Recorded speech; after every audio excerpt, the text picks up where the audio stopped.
Hey, welcome to the John Ligato Experience. Today's show should make you angry. It exposes the recent attacks on our law enforcement community and how it will affect your safety. I want to know what you're doing in the store at 1 o'clock in the morning. Okay, if I tell you it's my store, then what? Then show me that it's your store. I do not have to show you nothing. This is another case and an example of why police officers can no longer do their job. It's 1 o'clock in the morning, and this police officer is patrolling downtown Tiburon, California. He's making his rounds and notices activity in a store. He works this area every night and knows from his experience that there is rarely a store open at 1 a.m. He simply stops and asks. Yesaf Kayoff, his wife and a friend, are working late at the store. Hey guys. I've never seen you open this late. Yeah. Are you just restocking? No, we're just doing our thing. Just doing your thing? What's your thing? What's up?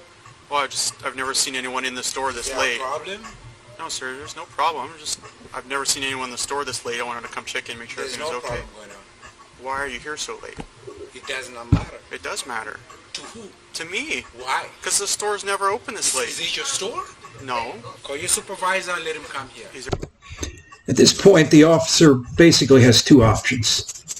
Continue to question Mr. Khalif or leave. But then the officer offers up such a simple solution. Hit me in the comments section on what you would do if you were the officer or Mr. Khalif. Supervisor, how are you doing? That's right, how are you, You sir? came, three of you guys. What's going on? What's the problem? There's 3 black people in the store. What's the problem with that? So it's 1 o'clock in the morning, there's 3 people in the store. There's they want 3 to black know why people in they're the here. store, 3 o'clock in the morning. What's the problem? There's 3 people. There's in 3 the black store. people in the store. It's 3 o'clock in the morning. What's the problem? It's 1 o'clock in the morning and Yes. we never have any activity at the store at that time. Okay. I see. 1 o'clock in the morning. This Okay. street's closed up at 9 o'clock at night. There's Okay. nobody here. Okay, so what's the problem? That's the problem. Okay. This street closes at 9 o'clock at night and there's Okay. never anybody in here. Okay. This isn't regular business hours. There's no Okay. customers in there. Okay. Is it your store? That's all we want to know. Mr. Khalif immediately mentioned race. I checked the FBI statistics of Tiburon PD and they have no statistical evidence of racial profiling. The police supervisor just told Mr. Khalif, we just want to know if this is your store. And he now provides a very simple way of finding out. Okay. Is it your store? That's all we want to know. Like, you want to know why? I want to know what you're doing in the store at 1 o'clock in the morning. Okay. If I tell you it's my store, then what? Then show me that it's your store. I do not have to show you nothing. If I tell you it's my store, then what? Based on the hour of the day and the fact that stores on that street are closed at 9 p.m., and that Mr. Khalif is combatant and refuses to comply to a simple question, any experienced cop would have reasonable suspicion to pursue this further. In fact, there's a famous case of Terry versus Ohio where the circumstances were almost identical. And the Supreme Court ruled that the police officers could actually pat the people down and frisk them for weapons. Do you want us to look out for your community, I do or want do you want us to let anybody just walk in here at 2 o'clock in the morning and steal all your stuff? I want you to look out for my community. Calm down. My officer is Calm doing down. his job. Your officer's not doing his job. Yes, he is. Yeah, listen. Yes, he is. Listen. He is doing his job. Man, that's exactly what I did. I knocked and asked if you guys were Yeah, but restocking. the alarm go off, though. I didn't know you had an alarm system, sir. I just got here. Sir, we're supposed to drove look by. out for this neighborhood. There's a That's what sign we here do. that says Red Roof Security. Those are a dime a dozen, and half of those aren't even half of those don't have active alarms with them. Okay. All right. So I want to wrap up this conversation. We're wasting time. So what's going on? What's up? What's the next step? Prove to us that you have keys. This or is my way to store. get Okay, okay, wait, There wait. you go. That's a perfect thing. I just asked for that. Okay. You know what? Look, Put wait. the key in the door, and we're out of here. We're at a critical point here. If you are Mr. Khalif, do you put the key in the door and prove it's your store? But if he refuses, what do the cops do? Feel free to comment below. Put my key in the door. That's his store. What's that? That's his store. Thank Thank you you, very much. sir. That's all I need to know. My dude knows me. Thank you. See you. Well, Mr. Khalif agrees to put his key in the door, but a man comes along and verifies that Mr. Khalif is indeed the store owner. Many of you might feel that the cops could have been kinder and nicer, but if they left without verifying ownership and the store was robbed, they'd be at fault. So they leave, and the case is closed, right? Does anyone see any major problems on either side?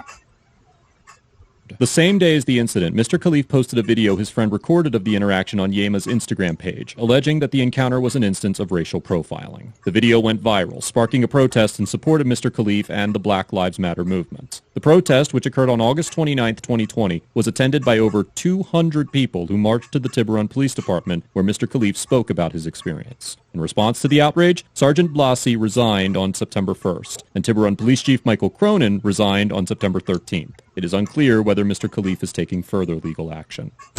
Let me ask you a few questions. Was this a case of racial profiling? And if you say yes, then the question becomes, how do you know? Any facts? Did the cops make racial comments, insults? To me, this was a very typical encounter between the police and a civilian. It's a sad day for law enforcement that 2 police officers were forced to resign with no evidence that they racially profiled anyone. They were simply doing their job. Are there legitimate cases of police behaving badly? Of course. But it's ridiculous to make a general statement that most police are racist or use their authority to prey on innocent civilians. Here's a few cases, examples of police officers being falsely accused. It seems open season on cops who are immediately judged guilty just based on an unfounded accusation. Russ, DeKalb County prosecutor Chris Timmons told a judge that Crystal Cathcart was trying to get Stone Mountain Police Sergeant Stephen Floyd fired. Well, it didn't work, and her effort led to her pleading guilty in court to a felony charge. Luckily for Sergeant Floyd, this entire encounter was recorded. He had a body camera as well as a camera in his vehicle. What you doing, sir? This is how it unfolded. Stone Mountain Police Sergeant Stephen Floyd pulled over DeKalb Fire Captain Terrell Davis at a local school for an expired tag. Davis calls his co-worker, Crystal Cathcart, to the scene.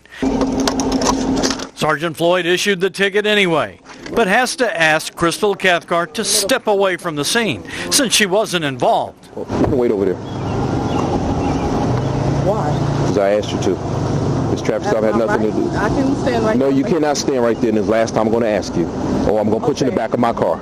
But Crystal Cathcart filed a written complaint, which included a warning about making a false sworn statement.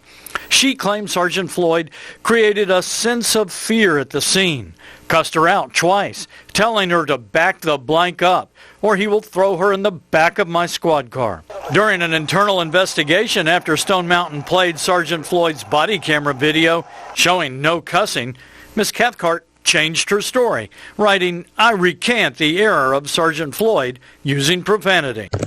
These false accusations take all forms, but the sad fact is that no cop is presumed innocent until proven guilty.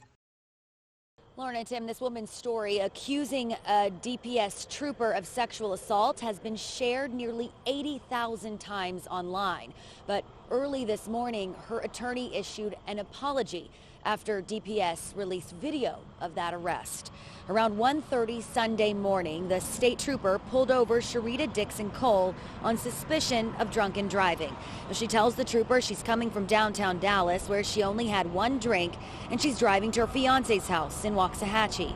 During a field sobriety test, the trooper pours out 2 bottles of alcohol he found in her back seat. He places Cole under arrest and asks her to sit in the front seat of his patrol vehicle. Well, this is the point when the woman says the trooper offered to let her go in return for sexual favors. But that exchange is never heard in the video. Cole also accused the officer of fondling, groping, and sexually assaulting her on the way to jail. But those claims also not supported by the video. Hours after her arrest, well-known civil rights activist Shaun King wrote on Facebook and Twitter, this woman was kidnapped and raped by a Texas state trooper. King included a detailed explanation of the claims as explained by Cole and her attorney Lee Merritt.